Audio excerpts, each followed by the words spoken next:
9/11-এর সেই ভয়ঙ্কর সকালে মুভিটি শুরু হয় এক ব্যক্তিকে দিয়ে। তিনি নিজের বাড়িতে থাকেন। টিভিতে তখন চলছিল 9/11-এর তাজা খবর। তিনি একটি টেবিলের দিকে এগিয়ে গিয়ে কিছু মোবাইল ফোন রেখে প্রার্থনা করতে শুরু করেন। ঠিক তখনই তার বাড়িতে ঢুকে পড়ে কিছু লোক।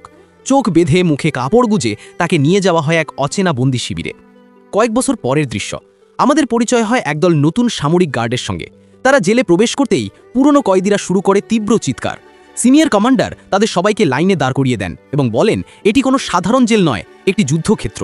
তাদের কাজ 18 ঘন্টার শিফটে প্রতি 3 মিনিট অন্তর সেলে নজর রাখা। উদ্দেশ্য একটাই, কয়েদিরা যেন আত্মহত্যা না করে। কমান্ডার স্পষ্ট করে দেন কয়েদিদের বন্দি নয়, আটককৃত বলতে হবে, কারণ এদের জীবনও আমাদের কাছে খুব মূল্যবান। প্রথম দিনেই এক কয়েদি বেপরোয়া হয়ে উঠলে ওয়াকিটকিতে জরুরি বার্তা আসে। কমান্ডার নতুন গার্ডদের দিকে তাকিয়ে হাসতে হাসতে বলেন, ঘাবড়ে গেলে তো? তখনই হাত তোলে এক মহিলা সৈনিক, মায়া। কমান্ডার তাকে শুধু লোকটির বাঁ হাত ধরতে বলেন, কিন্তু মায়া চেষ্টা করতেই সেই কয়েদি তার ওপর হামলা করে। মায়া আহত হন এবং কয়েদিটি তার মুখে থুতু দেয়। রাগে মায়া তাকে গালিগালাজ করেন। সঙ্গে সঙ্গে অন্য কয়েদিরা হাসতে শুরু করে। এরপর মারুফের ওপর একটি কষ্টদায়ক স্প্রে করা হয় এবং কমান্ডারের আদেশে তাকে একটি অন্য ঘরে নিয়ে গিয়ে মারধর করে শাস্তি দেওয়া হয়।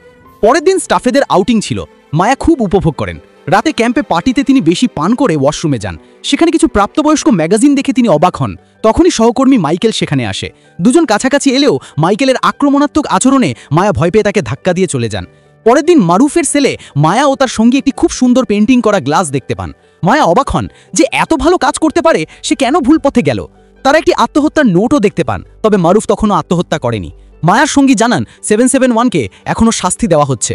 মারুফের জন্য মায়ার মনে সহানুভূতি জাগে। মায়া তার কেস ফাইল দেখতে যান এবং জানতে পারেন মারুফ জার্মানির বাসিন্দা। তার কোনো সন্ত্রাসী গোষ্ঠীর সঙ্গে সম্পর্ক নেই, তাকে শুধু সন্দেহের ভিত্তিতে ধরে রাখা হয়েছে। ফাইলে মারুফের উপর অত্যাচারের ছবি ছিল, যেখানে সে বারবার বলছিল যে সে একজন সাধারণ মানুষ। মায়ার সঙ্গে অবশ্য বলে যে এখানে ধরা পড়া সবাই অপরাধী এবং তিনি হয়তো পুরনো ফাইল দেখছেন। মায়া ওই যুক্তি মেনে নিয়ে কাজে মনোযোগ দেন। কয়েকদিন পর ডিউটিতে মায়া দেখেন মারুফ একটি ধাঁধা বানাচ্ছে। মারুফ তাকে দেখে ব্লন্ডি ব্লন্ডি বলে ডাকে এবং ধাঁধাটি সমাধান করার জন্য তাকে উপহার দিতে চায়। মায়া নিয়মের কথা বলে বারণ করেন। মারুফ হতাশ হয়ে বলে, তোমাদের দেশের মানুষ সবকিছু নিয়ে এত ভয় পায় কেন? আমি তো শুধু একটা উপহার দিয়েছি। মায়া জানান তিনি তার জন্য হ্যারি পটারের বইটি খুঁজেছিলেন কিন্তু পাননি। তখন মারুফ বলে, কোনো ব্যাপার না। এভাবে 8 মাস কেটে যায়। মায়ার এখানে অভ্যেস হয়ে গেছে। একদিন খাবার দেওয়ার সময় কয়েদিরা তার নিতে অস্বীকার করে। তাদের এক বন্ধুর একটি যন্ত্র দরকার ছিল যেটা আর্মিরা দিচ্ছিল না, তাই তার অনশন ধর্মঘট শুরু করে। মারুফও খাবার নিতে বারণ করে দেয়। কয়েকদিন পর ধর্মঘট শেষ হয়, কারণ সেই কয়েদি ওজন কমানো সেই মেশিনটি পেয়ে গিয়েছিল। মায়া মারুফকে জিজ্ঞেস করেন, যখন মেশিনটি দরকার নেই তখন কেন ধর্মঘট? মারুফ জানায় সে তাদের বন্ধু, তাই সবাই মিলে ধর্মঘট করেছিল। শুনে মায়া হাসতে শুরু করেন।